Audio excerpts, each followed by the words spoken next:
Sige, maraming salamat sa iyo ha. Okay, may prizes mo. Dahil niya meron ka. Ngayon, meron tayong isang boys at isang girl. Ngayon, magkarapan kayong dalawa. Ay, baba mo yan. Magkakilala kayong dalawa. Opo. Magkaano-ano kayo? Wala po. Wala po. Ngayon, kilala mo ba siya? Opo. Anong pangalan niya? Elsie po. Elsie. Ikaw, anong pangalan niya? Michael! Michael! Michael, ngayon magkakilala kayo, maglalaban kayo. Okay, makinig kayong dalawa. Ang lalaroin natin is tatawagin natin larong paggalang. Sa larong paggalang, kunyari, pag tinatanong kayo na mas matatanda sa inyo, ano po ang isinasagot natin? Opo at opo. Opo at opo. O, diba? Ikaw, anong sinasagot?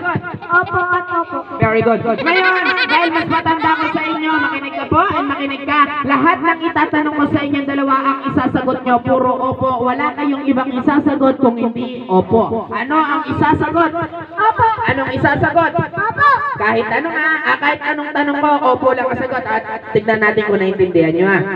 Ano ang pangalan mo? Opo. Ikaw, anong pangalan? Opo. Ilang taon?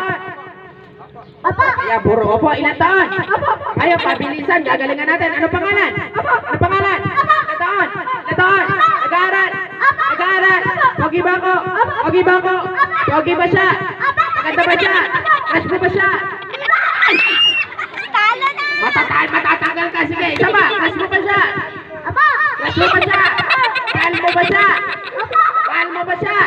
O, pinatahimikan lang po. Ayon sa banal na palad, verse 3, Sampit 2, puro 3, Salud 9. Ikaw babae, tinatanggap mo ba itong kalabaw na to bilang kabiyak ng iyong puso? Sera po ginawa. Opo, opo. Opo. Ikaw naman lalaki, tinatanggap mo ba itong butikin na to bilang kabiyak ng iyong puso?